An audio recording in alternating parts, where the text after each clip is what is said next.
Regeneron capped 2024 with a strong fourth quarter, highlighted by 10% revenue growth, reflecting the strength and durability of our key franchises, primarily Dupixent, Libtayo, and EYLEA HD. 2024 was also a year in which we made significant investments across our broad pipeline, which yielded notable progress across several key programs. For my remarks today, I will review some of our key performance drivers, then briefly discuss a few of our more differentiated pipeline opportunities, and close with a few comments on capital allocation. After my remarks, George will provide further updates on our pipeline. Marion will then review our commercial performance, and finally, Chris will detail our financial results for the fourth quarter of 2024 and our guidance for the current year. To start, I would like to share my perspective on the current state of Regeneron.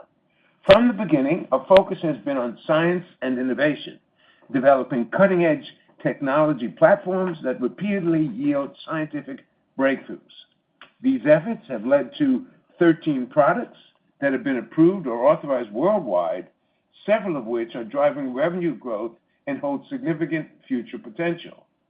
Our approach has already delivered 5 blockbuster drugs, a leading pipeline of approximately 40 product candidates across various therapeutic areas, and a world-class DNA sequence-linked healthcare database, providing us with unparalleled insights into key drivers of disease. At the J.P. Morgan conference last month, we detailed 10 differentiated mid and late pipeline opportunities that could collectively address a total market opportunity of over $220 billion. Given these opportunities, the strength of our early-stage pipeline, and our turnkey technology platforms, we have never been more confident in Regeneron's future, and we are incredibly excited about what lies ahead. Moving to our quarterly results, Dupixent continues to be a transformative medicine, with over 1 million patients on treatment around the world across 7 approved indications. In the U.S., Dupixent remains the leader in new-to-brand prescription share across all of its approved indications and continues to be well-positioned for future growth, given the potential for further penetration in approved indications, the ongoing launch in COPD, and potential 2025 launches in chronic spontaneous urticaria and bullous pemphigoid. Regarding the ongoing launch in COPD, where Dupixent is the first and only biologic approved, we and our partner Sanofi have made great progress securing broad payer coverage and reimbursement, positioning us to drive uptake over the course of this year and beyond. EYLEA HD and EYLEA continue to lead the anti-VEGF category, and our commercial efforts remain focused on driving EYLEA HD uptake while preserving share for EYLEA in an increasingly competitive category. Over the course of this year, we expect continued competitive pressure on EYLEA while strengthening the profile of EYLEA HD by offering it in a more convenient prefilled syringe administration, broadening its label to include macular edema following retinal vein occlusion, or RVO, and adding more dosing flexibility, including every 4-week dosing, as well as extended dosing intervals of up to every 24 weeks for certain indications. With these anticipated label enhancements, EYLEA HD will offer the broadest set of retinal disease indications with the greatest dosing flexibility of any product in the anti-VEGF category, positioning it to become the new standard of care in the category. And we anticipate these enhancements will lead to an acceleration in EYLEA HD uptake starting in the second half of this year. Libtayo became Regeneron's latest blockbuster product in 2024, and we are looking to build on that by expanding share in metastatic non-melanoma skin cancers, along with making further inroads in lung cancer. We also plan to seek regulatory approval for high-risk adjuvant cutaneous squamous cell carcinoma, a setting in which Keytruda failed and over the longer term could represent a blockbuster opportunity globally in and of itself. Moving to our pipeline and focusing on the upcoming year, we expect regulatory approvals for linvoseltamab in relapsed refractory multiple myeloma, odronextamab in late-line follicular lymphoma, and the aforementioned Libtayo indication in adjuvant CSCC. In addition, we expect to read out pivotal or proof of concept data this year from several other programs, including our pivotal AERIFY studies for itepekimab, our IL-33 antibody, in former smokers with COPD. Pivotal data for the fianlimab-libtayo combination in first-line metastatic melanoma are also anticipated in 2024. We also expect pivotal data for our C5 antibody siRNA combination in generalized myasthenia gravis. Finally, we expect to learn more about our potential opportunity to improve the quality of weight loss in obese patients on semaglutide by blocking myostatin and activin A. George will soon discuss these programs in more detail and provide updates on many of the other programs in our broad and differentiated pipeline. Finally, regarding capital allocation, this morning we were pleased to announce the initiation of a quarterly cash dividend program and an additional $3 billion share repurchase authorization, increasing our total current buyback capacity to approximately $4.5 billion. These decisions reflect our board and management's ongoing commitment to returning capital to shareholders, but this does not change the core of our capital allocation framework. Importantly, our dividend will not impact the way we plan to heavily invest in our business and pipeline going forward, does not impair our ability to do business development in the future, and we anticipate that share repurchases will remain the primary means of returning capital to shareholders. However, initiating a dividend reflects our continued confidence in the future cash flows from our business, provides more balance to our approach to capital returns, gives us flexibility in how we return capital in the future, and expands the pool of potential Regeneron shareholders to include funds with a dividend mandate. In closing, Regeneron remains in a very strong position scientifically, commercially, and financially, enabling us to invest heavily in R&D and deliver tremendous innovation from our pipeline, maximize the growth opportunities from our inline brands, initiate a quarterly dividend, and significantly increase our capacity to repurchase shares. We look forward to keeping you updated in these innovations throughout 2025 and beyond. With that, I'll now turn the call over to George. Thank you, Len. At last month's J.P. Morgan Healthcare Conference, we showcased our robust R&D efforts and the promising opportunities within our pipeline that have the potential to revolutionize the practice of medicine across several different disease areas. This year holds the potential to be transformative for Regeneron, as we hope to capitalize on several of our scientific and technological breakthroughs. We anticipate reporting pivotal or proof-of-concept data from multiple programs across diverse therapeutic areas, including in oncology, COPD, and obesity, while also rapidly advancing our Factor XI antibodies to multiple phase 3 trials. These programs represent significant opportunities for Regeneron to address substantial unmet needs across large commercial categories, positioning Regeneron for long-term growth. Let me highlight some of these opportunities and recent pipeline advancements. Starting with EYLEA HD. In December, we and Bayer reported positive data from the phase 3 QUASAR study in retinal vein occlusion, where EYLEA HD demonstrated non-inferior vision gains with an every 8-week dosing regimen compared to the standard of care 2 milligram EYLEA dosed every 4 weeks. Additionally, approximately 90% of EYLEA HD patients were able to maintain 8-week dosing intervals throughout the 36 weeks. These data, together with our recently presented long-term follow-up data from the PULSAR and PHOTON studies in wet AMD and DME, respectively, continue to support EYLEA HD's best-in-class clinical profile. We remain on track to submit a supplementary BLA for this indication later in the first quarter. We also plan to seek approval from the FDA to potentially include every 4-week dosing, maximizing EYLEA HD's dosing flexibility for physicians. Along with the submission for a prefilled syringe and the potential FDA approval in April to extend dosing intervals to up to 24 weeks, the longest intervals in the category, EYLEA HD is set to provide the greatest dosing flexibility across the broadest indication set of any anti-VEGF therapy, all in a convenient prefilled syringe. Next, immunology, and starting with Dupixent. In November, Dupixent was approved in Europe to treat eosinophilic esophagitis in children as young as 1 year old, making it the first and only medicine indicated for these young patients in the U.S. and the European Union, and further highlighting Dupixent's exceptional safety profile. The supplementary BLA resubmission for chronic spontaneous urticaria was recently accepted by the FDA with a target action date of April 18th, potentially making it the first new target therapy for CSU in a decade. Finally, our supplementary BLA was submitted for bullous pemphigoid late last year, marking another first, as Dupixent is the only biologic to achieve significant improvements in disease remission and symptoms for this indication. While Marion will discuss the ongoing launch of Dupixent in COPD, I want to remind you of another potentially significant opportunity in COPD with itepekimab, our interleukin-33 antibody discovered by Regeneron. We anticipate reporting pivotal results in former smokers from the AERIFY program in the second half of this year, a partially overlapping and distinct population from that treated with Dupixent. As part of our long-term commitment to improving the lives of patients with allergic conditions, I would also like to highlight the compelling initial data from our ongoing Dupixent plus linvoseltamab trial for severe food allergy.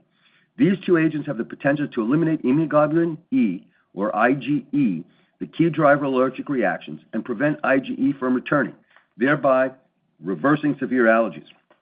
Last month, we shared initial clinical data from the first patient in our proof-of-concept study, which showed greater than 90% reductions in both total and food-specific IgE levels following initial treatments at low doses. This trial is continuing to enroll patients, and we plan to provide updates throughout 2025. Turning now to oncology, where we continue to break new ground. Last month, we announced positive data for Libtayo in high-risk adjuvant CSCC, becoming the first immunotherapy to show a benefit in this high-risk population. At the first pre-specified interim analysis for disease-free survival, adjuvant Libtayo demonstrated a 68% reduction in the risk of disease recurrence or death compared to placebo, with no new safety signals identified. This is the same setting in which Merck reported last year that Keytruda had failed, highlighting that antibodies, even within the same class, do not always produce the same treatment effect. We plan to submit these data to the FDA in the first half of 2025 and present these results at a medical meeting later this year. This data set reinforces our belief that Libtayo provides a best-in-class foundation for combinations with our other oncology assets. Data from early clinical trials in melanoma suggests that fianlimab, our LAG-3 antibody, when combined with Libtayo, might be the first combination to demonstrate meaningful additive benefit compared to PD-1 monotherapy without exacerbating safety. This combination is being studied in an ongoing randomized phase 3 trial versus Keytruda monotherapy in first-line metastatic melanoma, with results expected in the second half of this year. If these data confirm best-in-class activity in melanoma, it will increase our confidence for this combination in other cancer settings. Turning to our CD3 bispecifics, we are pleased to announce that we have recently resubmitted the BLA for linvoseltamab, our BCMA by CD3 bispecific for relapsed refractory multiple myeloma, following the resolution of third-party manufacturing issues.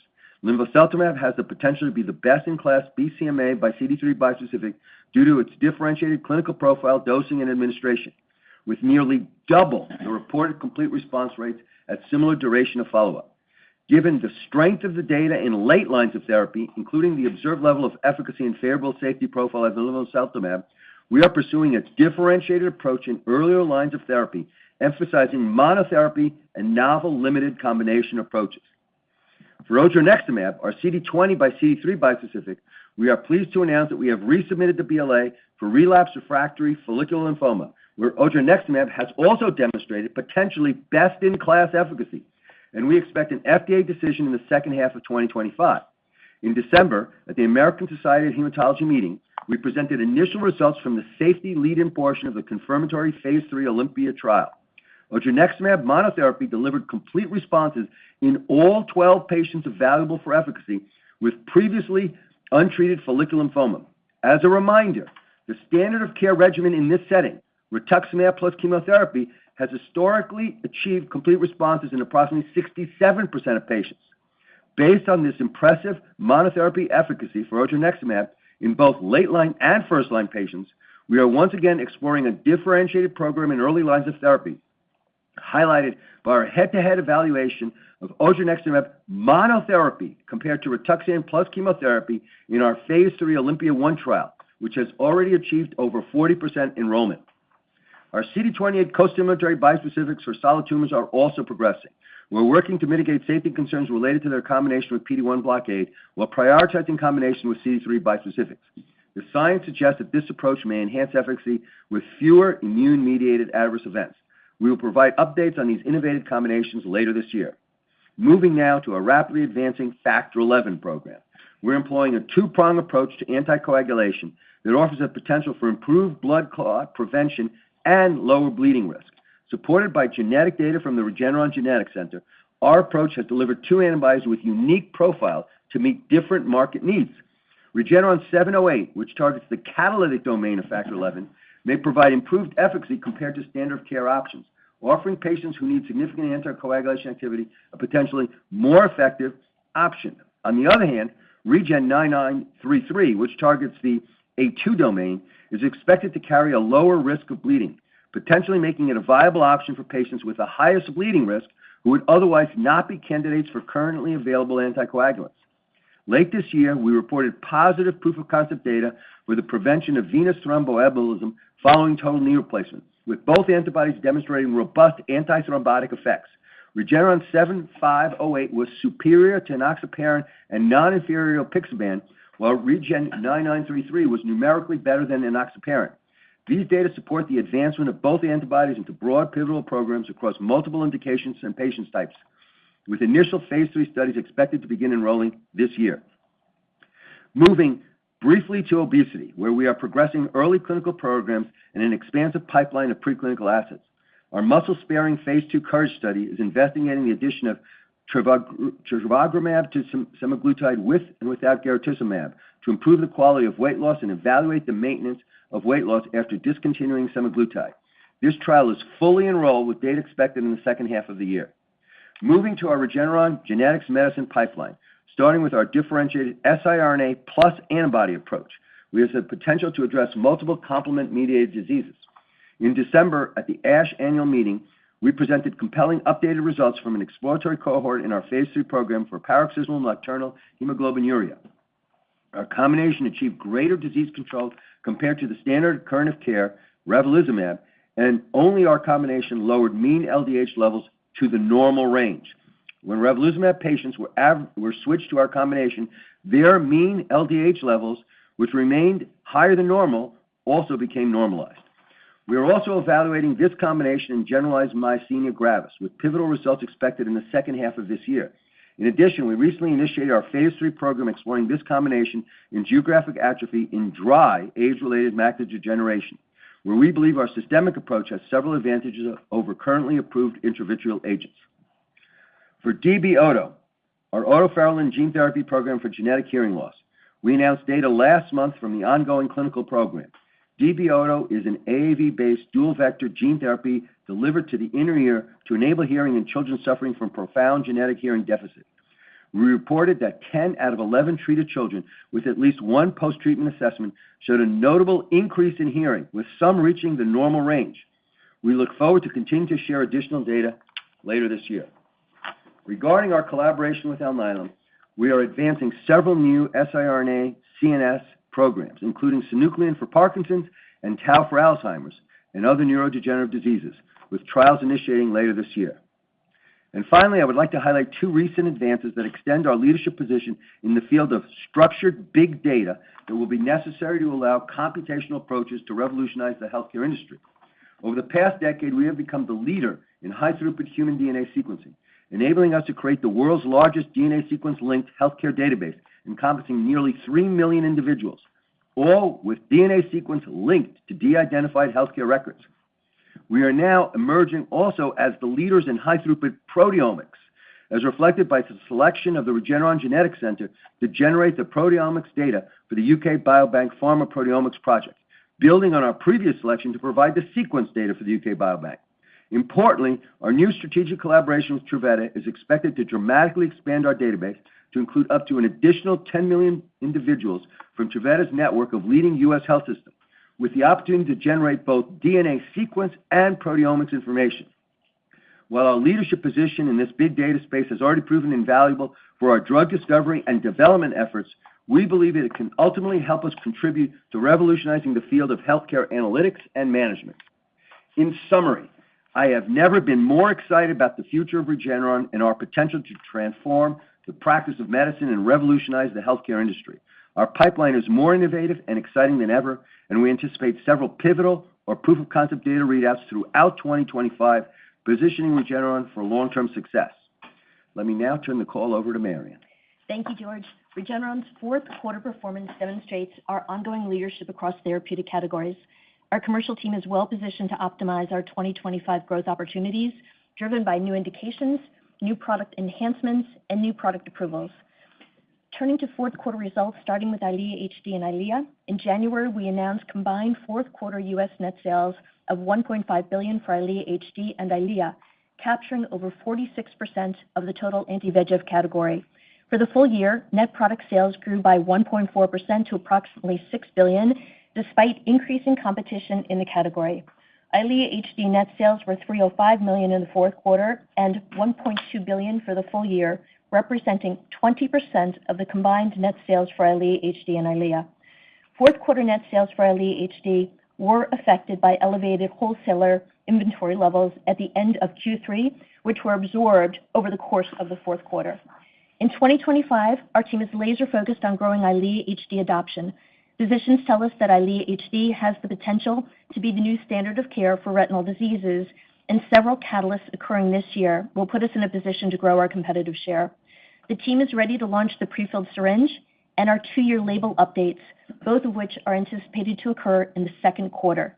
Physicians eagerly await the prefilled syringe, which has been described as game-changing by clinical trial participants.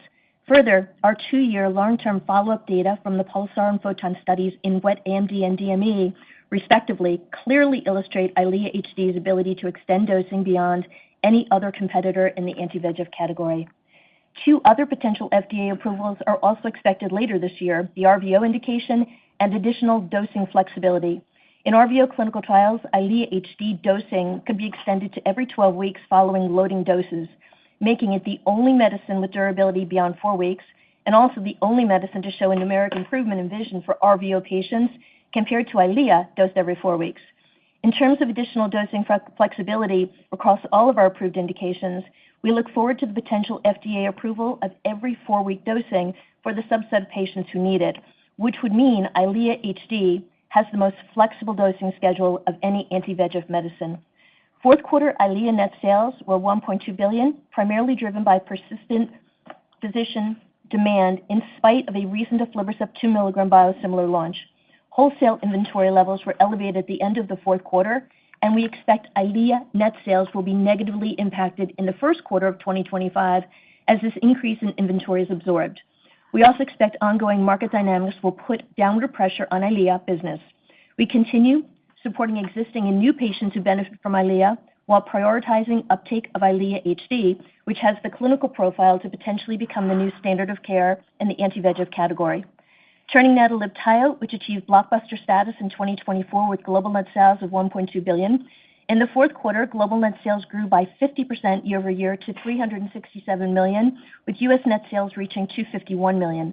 LIBTAYO's strong performance was based on growth in non-melanoma skin cancers and steady gains in lung cancer. Looking forward, we eagerly await the submission and potential approval of LIBTAYO in high-risk adjuvant CSCC, beginning in the U.S., where we estimate there are approximately 10,000 patients who may benefit from treatment. And next to DUPIXENT, which continues to deliver exceptional results in type 2 inflammatory diseases, approved in 7 indications worldwide, more than 1 million patients are currently benefiting from DUPIXENT treatment. 3 of these indications, atopic dermatitis, asthma, and nasal polyps, have achieved blockbuster status, each generating over $1 billion in annual net sales. In the fourth quarter, DUPIXENT worldwide net sales grew 15% year-over-year to $3.7 billion, with increasing volume across all indications, age groups, and geographies. In the U.S., net sales grew 10% year-over-year to $2.7 billion, driven by a 24% increase in total prescriptions, including the recent COPD launch. As Sanofi noted, fourth quarter results were negatively impacted by one-time items. We continue to see broad growth across all blockbuster indications of atopic dermatitis, asthma, and nasal polyps. Despite new entrants in atopic dermatitis, DUPIXENT continues to be first choice for physicians who now understand that IL-4 and IL-13 are crucial drivers of type 2 inflammation. Additionally, there is robust uptake in our recent U.S. launches for eosinophilic esophagitis, prurigo nodularis, with current trends suggesting that these indications will likely also achieve blockbuster status. We are off to a promising start in COPD, following approvals in more than 30 countries. In the U.S., the FDA approved DUPIXENT in September of last year, and we are very encouraged by our progress in early market adoption. Together with our partner Sanofi, we've made significant strides in securing U.S. access and reimbursement for commercial and Medicare patients. At the start of this year, nearly 85% of commercial patients and nearly 90% of Medicare patients had coverage. Additionally, we are pleased that global GOLD treatment guidelines for COPD now include Dupixent as the only recommended biologic medicine for these patients. We look forward to accelerating the launch of this important indication and to make a significant difference in the lives of hundreds of thousands of COPD patients worldwide. Our teams are also preparing for a potential April launch in chronic spontaneous urticaria pending FDA approval. We believe Dupixent offers a compelling treatment option and, if approved, would be the first new targeted therapy in the U.S. in over a decade for the estimated 300,000 CSU patients. In conclusion, we continue to deliver solid performance across our commercial portfolio in the fourth quarter. We also see significant growth opportunities in 2025 and beyond, with near and medium-term catalysts to drive growth. With that, I'll turn the call to Chris. Thank you, Marion. My comments today on Regeneron's financial results and outlook will be on a non-GAAP basis unless otherwise noted. Regeneron ended 2024 with strong financial performance in the fourth quarter, delivering growth on both the top and bottom line. Total revenues grew 10% year over year to $3.8 billion, primarily reflecting higher Sanofi collaboration revenue driven by Dupixent growth, strong global net sales growth for Libtayo, and modest growth for combined net sales of Eylea HD and Eylea in the U.S. Fourth quarter diluted net income per share was $12.07 on net income of $1.4 billion, up 2% from the prior year. On a full-year basis, total revenues were $14.2 billion, representing growth of 10% when excluding revenues from Ronapreve. 2024 earnings per share grew 4% from the prior year to $45.62. Turning to collaboration revenue in the fourth quarter, revenues from the Sanofi collaboration were $1.2 billion, of which $1 billion related to our share of collaboration profits. Regeneron's share of profits grew 18% versus the prior year, driven by volume growth through Dupixent and higher collaboration margins. For the year, our share of profit, net of development balance reimbursement, increased to the highest level since initiation of the collaboration, reaching approximately 20% of total antibody net sales. The Sanofi development balance was approximately $1.6 billion at the end of 2024, reflecting a reduction of approximately $175 million from the end of the third quarter and approximately $700 million from the end of 2023. We continue to expect this balance to be fully reimbursed by the end of 2026, which is expected to result in a significant increase in Sanofi collaboration revenue and cash flow thereafter. Moving to Bayer. Fourth quarter ex-US net sales of Eylea and Eylea 8 mg were $888 million, up 2% on a constant currency basis versus the prior year. Total Bayer collaboration revenue was $377 million, of which $349 million related to our share of net profits outside the U.S. Now to our operating expenses. R&D expense was $1.2 billion in the fourth quarter.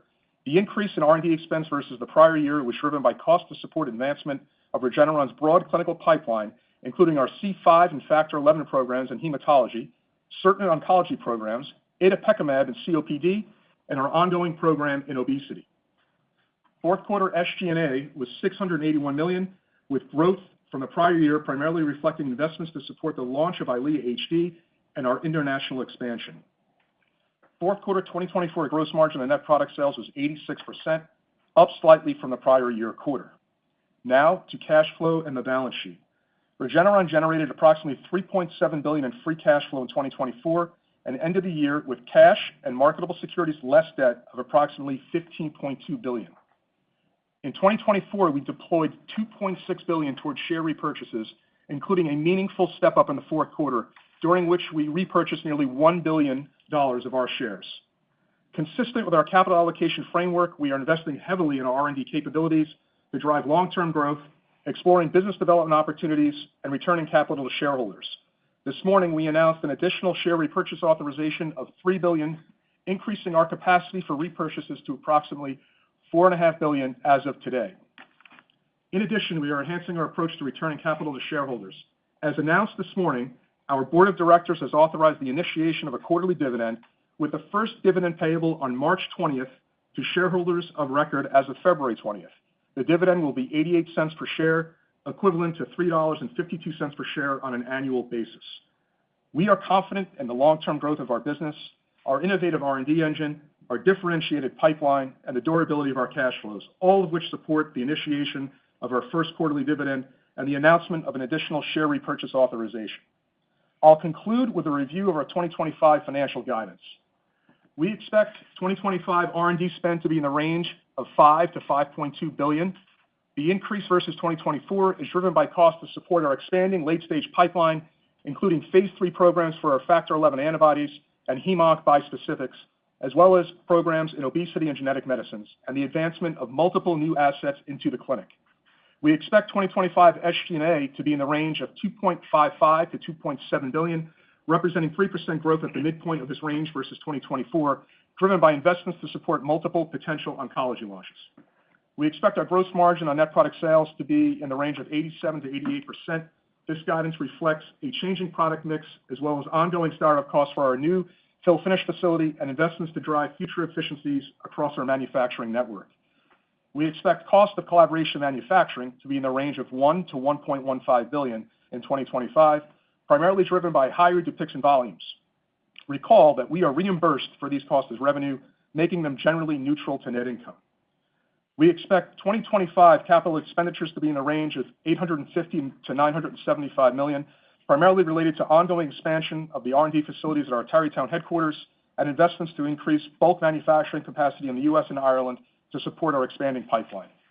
Finally, we expect our 2025 effective tax rate to be in the range of 11% to 13%. In summary, Regeneron delivered solid financial results in 2024, and our strong financial position and prudent capital allocation enables Regeneron to deliver long-term shareholder value. With that, I'll pass the call back to Ryan. Thanks, Chris. This concludes our prepared remarks. We'll now open the call for Q&A. To ensure we are able to address as many questions as possible, we will answer only one question from each caller before moving to the next. Tawanda, can we go to the first question, please? Thank you. Please stand by for our first question. Our first question comes from the line of Brian Abrahams. Your line is open. Hey guys, good morning. Thanks for taking my question. Consensus numbers suggest expectations for annual sales erosion of about 7% annually over the next few years for the EYLEA franchise. Just given what you've been seeing on the ground and some of the dynamics you described, including competitive pressure, but a potential acceleration in HD with some of those approvals, do you think that these expectations look reasonable? And I know you guys don't typically provide guidance, but I think any directionality might be helpful here just to understand whether folks are looking at dynamics here the right way or if expectations may be way off. Thanks.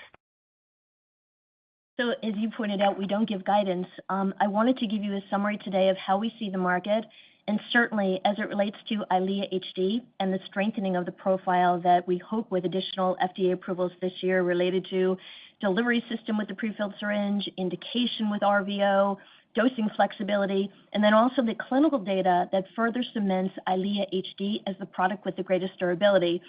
We believe that combination of factors for EYLEA HD and the fact that already in our year, this past year in the market, EYLEA HD at $1.2 billion in net sales is a blockbuster product. We see that as a very compelling profile. But I did want to be very realistic, and my comments indicated we do expect to see additional competitive pressure on EYLEA. Obviously, there's a biosimilar in the market today, so that is a factor that needs to be considered as well. But overall, we certainly believe we have a very strong position. I also noted today that our category share in the fourth quarter was at 46%, so obviously we have a very strong position in the marketplace. Thank you. Next question, please. Thank you. Our next question comes from the line of Tyler Van Buren with TD Cowen. Your line is open. Hey guys, good morning. Thank you very much for taking the question. So the dividend initiation is an exciting disclosure and earlier than some might have expected. So I'm curious why you guys decided to institute the dividend now as opposed to when the Sanofi development balance was paid off by the end of next year, and whether you plan to increase it from these levels over time. Thanks, Tyler. Thanks for the question. So, obviously we publicly were talking about initiating it at the end of the repayment of the Sanofi development balance. I think for a variety of reasons, we have a lot of confidence, as we reiterated on the call today, that would be paid down. It's also obviously a differentiation in our capital allocation strategy to sort of migrate a little bit away from share buybacks, although as Len indicated in his remarks, that'll be the primary purpose of returning capital to our shareholders, but allowing us a little more flexibility of starting the dividend. And it also opens up a larger base of shareholders. So there are a lot of funds out there that have a dividend mandate, and this will give them the opportunity to invest in Regeneron that they wouldn't have otherwise in the past been able to do. Thanks, Chris. Next question, please. Our next question comes from the line of Corey Kasimov with Evercore. Hey, good morning, guys. I wanted to ask on the adjuvant CSCC Libtayo readout that you top-lined in January. How critical is it that the product also hits an overall survival in addition to the DFS you top-lined? And can you kind of comment as to how you see this, the opportunity here from a commercial perspective relative to the indications you already have? Thank you. Well, because these patients are relatively earlier stages of their disease, they tend to have long survival times from their initial surgeries and so forth. So there are very few survival events. That said, of course, the FDA will be looking at the data to make sure that at least numerically things are not going in surprising or wrong directions. But we have confidence that the package is going to look pretty attractive. And then just adding on the commercial perspective, as I noted, we obviously have a very capable and talented oncology Libtayo team, the U.S. and in key international markets. But for the U.S., we estimate there'd be about 10,000 patients who may benefit from the adjuvant CSCC indication. Thanks, George and Marion. Next question, please, Tawanda. Our next question comes from the line of Salveen Richter with Goldman Sachs. Good morning. Thanks for taking my question. Could you just speak to the magnitude of inventory impact on EYLEA HD that played out last quarter, and also the dynamics that are happening in the marketplace with Pavblu, the biosimilar? So, Salveen, as we had noted last quarter, there had been a build in EYLEA HD inventory, and that obviously impacted fourth quarter for EYLEA HD, burning off that inventory. As to the specific numbers, the range of impact in total would have been in the range of, if we looked at the combined EYLEA HD and EYLEA net product sales for the fourth quarter, the favorable impact was predominantly to EYLEA, and that was about $85 million. And that was the result of higher wholesale inventory levels for EYLEA, partially offset by lower wholesale inventory levels for EYLEA HD. Did you want to comment on the Pavblu impact? Well, it's really difficult to comment on Pavblu. I will know one thing, that very recently we had some victories at the Federal Circuit Court of Appeals, which thus far is leading to the conclusion that there's only one competitor of a biosimilar. If that holds, that really changes the dynamic quite a bit in terms of pricing and things like that. So having one competitor is quite different than having multiple competitors. So I'd encourage you to look at some of the recent wins we had at the Federal Circuit on the injunctions against other players. In terms of what's actually going in the market, I think maybe you'll be on Amgen's call this afternoon. Maybe they can give you a more direct answer. Thank you. Next question, please. Our next question comes from the line of Chris Schott with J.P. Morgan. Hi, this is Taylor Hanley on for Chris Schott. I just had a question on how you're thinking about operating expenses going forward. So with numerous programs advancing to late-stage development, how are you thinking about balancing investments across the pipeline? And do you think that there would be the potential to partner any of these programs, or should we think about Regeneron keeping everything in-house going forward? So I think it's important to note that our primary allocation of our capital is to our research and development efforts. We're in the midst of doing a little interesting exercise that if you compare our investment to other companies and you take into account equity investments and other upfronts and milestones that are essentially buying research and development, I think the data is going to show that we have an incredibly productive dollar for dollar, pound for pound R&D capabilities in the industry. In terms of whether or not we would partner, I think we have always been, that is, a financial partner, perhaps, or even a strategic partner on some program. We've always kept an open mind to see what is the best for the program and how can we best allocate our resources.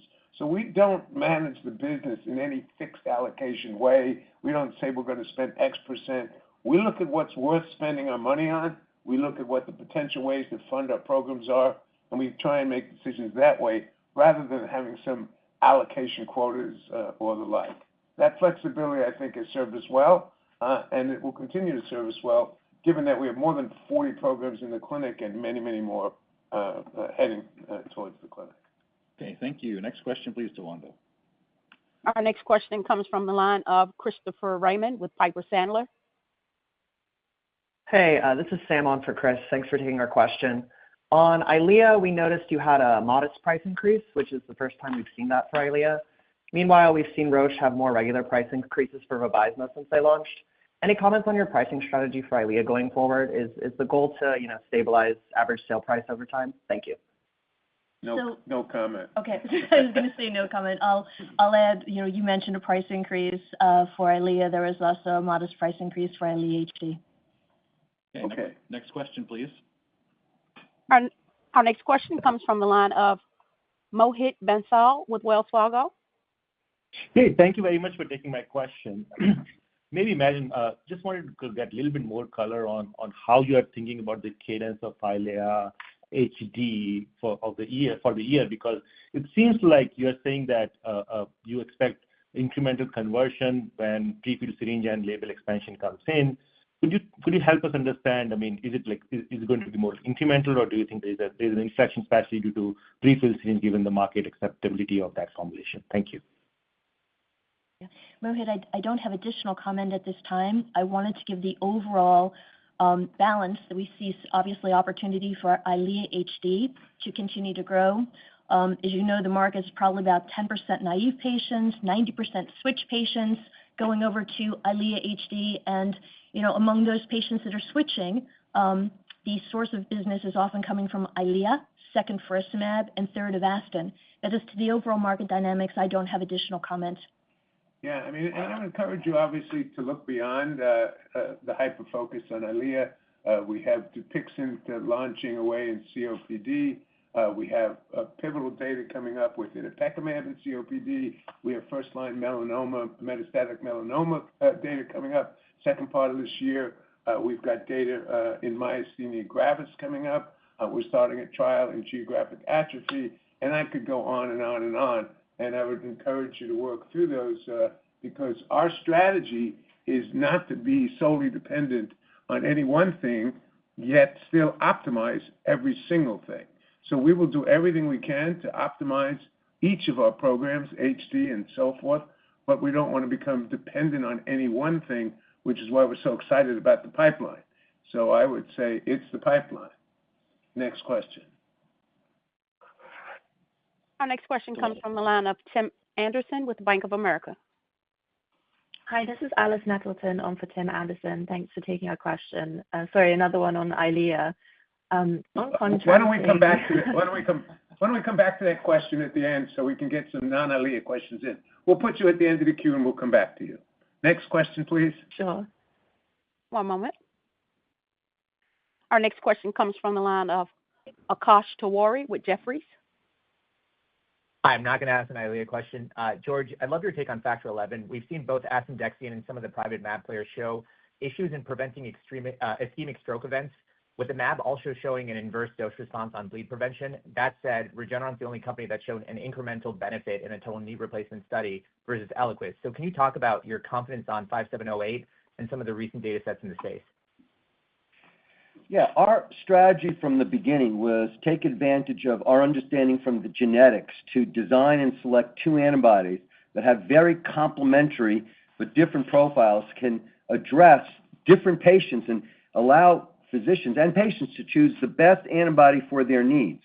So our antibody, the 7508 that you mentioned, that hits the cataract domain in side-by-side comparisons is biochemically the strongest blocker and has the strongest anticoagulant activity of anything in this class.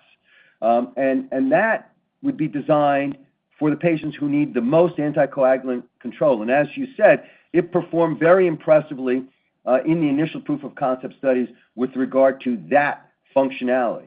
The 9933, which affects the A2 domain, is designed to be slightly gentler And the genetics suggest it may have very little, if any, bleeding risk, but perhaps a little bit less anticoagulation activity. So that's designed to give alternatives or options for the patients and the physicians who are most concerned in that setting about bleeding risk. So we think this is a very powerful optionality and flexibility to be able to offer both physicians and patients who struggle between solving the dilemma about how do I control anticoagulation without causing bleeding and all of those concerns that go with that. And this way, we'll have data and we'll have comparative data in multiple settings to allow the physician and the patient to hopefully choose the best approach for their situation. And we think that certainly the patients, the settings are really crying out for this sort of optionality and flexibility. This is why so many patients in so many indications, not only in atrial fibrillation, but across the entire spectrum of diseases in which thrombi and clots are a problem, are left untreated or not maximally treated. So we're hoping to address that huge unmet need by evaluating and getting data on these two genetically validated approaches. Thanks, George. Next question, please. Our next question comes from the line of William Pickering with Bernstein. Hi, thank you for taking my question. It's about your complement programs. So it seems like your antibody siRNA combo has potential to deliver really leading efficacy, but on safety, you've seen some grade 5 AEs so far. Can you discuss how you see these combos fitting into the MG and GA treatment landscapes? And for GA specifically, anything about the design of the phase 3 trial that would kind of minimize some of those safety events that you've seen so far? Thank you. Yeah. So first of all, the safety events are consistent with what's been seen with the class in general. Right now, we don't really have evidence to suggest that it's different than the other approaches vis-a-vis safety. In terms of efficacy, it's an incremental benefit that is able to drive many more of the patients into the normal range. So the current drugs can achieve, in some patients, as deep complement inhibition as we're seeing, but they don't do it for all the patients. We're doing it for a much higher percentage of patients. So we're not really lowering complement to much lower levels. We're just driving more of the patients to the levels that are already being achieved. This is consistent with the safety profiles being analogous to what's already been seen with the class. But very importantly, it's the uncontrolled patients which are causing the problems, whether it be in PNH or perhaps some of these other complement-mediated diseases, who are being suboptimally treated, which we hope we now have a solution for. For those patients, roughly 30% of the populations, even with the best standard of care, who are left suboptimally treated. That said, complement inhibition for an elderly or older AMD patient is certainly a concern with any approach. And as you said, we are doing a variety of things that are somewhat standard for the class to try to choose, first of all, enroll patients who are not as high risk, to make sure, for example, they're vaccinated against the organisms of risk, and of course, monitoring them closely. But we have to balance that, of course, with the concerns and the safety events that have been happening with the intravitreal approaches. I mean, these are designed to slow down slowly progressing vision-threatening events, yet the safety event can cause catastrophic immediate vision loss in patients. So that's a little bit of a dilemma. Do you take a prevention that can make you immediately blind to slow down your eventual blindness? We're hoping to offer another option for these patients that might not risk their vision, but as you said, we'll have to balance the safety infectious types of events, which, as I said, are a class-specific type of problem. Thanks, George. I think we have time for two more questions. Tawanda. Our next question comes from the line of Dave Reisinger with Leerink Partners. Your line is open. Yes, thanks very much. So my question is on obesity. George, could you please discuss the need to combine myostatin with an activin blocker to treat obesity and optimize body composition? I ask because I'm curious about whether, if the activin doesn't have the right benefit-risk profile, whether you could develop a myostatin as a standalone or not. Thanks very much. Yeah, you pretty much summarized exactly our strategy based on our previous data in humans, including in sarcopenic individuals. The combination can grow more muscle. However, we do have some concerns with the activin A blockade. The GDF8 blockade, now based on both genetics and what we've seen, looks to be exceedingly safe in terms of all the early data. We don't have as much data with the activin A, and so we're left with more concerns. So we're testing the combination, but we can fall back on just single approaches, which might have a little bit less efficacy in terms of muscle preservation, but might be safer. So that's why we're exploring these individually, but also together, so to understand the best benefit-risk profile. I want to remind you that, for example, at Lilly, they're trying a receptor blocker that not only blocks these two growth factors, but more than a dozen other related growth factors. So that may yield good efficacy, but the concerns there is not only you're blocking the myostatin and the activin A, but a dozen other factors as well. And what are the potential side effects you'll see here? That's why we like our program, that we can actually target the two most important factors, as we've shown preclinically and clinically, for muscle preservation, while also trying them individually. So that way we'll have, once again, the most flexibility, as a lot of our programs are designed to dissect and separate individual agents in various processes to understand best the benefit-risk profile, where you might trade efficacy for safety and vice versa. Thanks, George. I don't see Bank of America in the queue, so we'll just go to the next question in the queue as our final question. Our final question comes from the line of Terence Flynn with Morgan Stanley. Thank you. This is Chris on for Terence. Just a question on your LAG-3 plus PD-1 combo in non-small cell lung cancer program. What is the efficacy bar on the duration of response or PFS that you need to see for you to advance that into a pivotal program? Thank you. Yeah, as we've seen from the small data set with our friends at Bristol in terms of their combination, those data sets are very small and they're hard to really make convincing conclusions on. That's why we're more focused on our melanoma data. If the melanoma data really deliver the sort of efficacy profile, safety and efficacy profile that we've seen in our proof of concept studies, when we read out the phase 3, I think that's going to generate enormous excitement, both for the potential to really help first-line melanoma patients, but also to extend this combination to a variety of other cancer settings, including potentially lung cancer. So I think that the bigger data set in the phase 3 study is going to provide the most insight and the most potential confidence, as opposed to the smaller phase 2s and proof of concept studies, which obviously can generate excitement, but they're not really definitive, as we've seen from our own data, but also from our friends who have other related programs going on. So I really point to the pivotal melanoma data. If that really emerges as the new standard of care in melanoma, I think it's going to provide a lot of interest and excitement in other cancer settings as well. I see Bank of America is back in the queue, so we will take our final question from them as promised. Our next question comes from the line of Tim Anderson with Bank of America. Hi, thank you. This is Alice on for Tim. So back to my question on EYLEA, we talked to one big purchaser of EYLEA recently who said that Regeneron essentially hasn't sweetened the contract terms on standard dose in an effort to compete with Amgen's product yet. So can we infer from this that you are likely to hold the ground on price and pricing concessions, with the goal being that doctors will start using high dose more once the label and product enhancements come through? Thank you. Alice, thank you for your patience.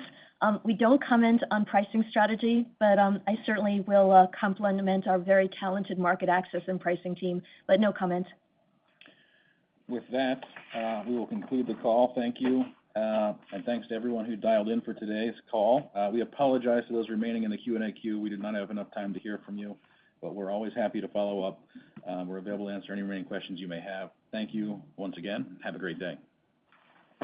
Ladies and gentlemen, that concludes today's conference call. Thank you for your participation. You may now disconnect.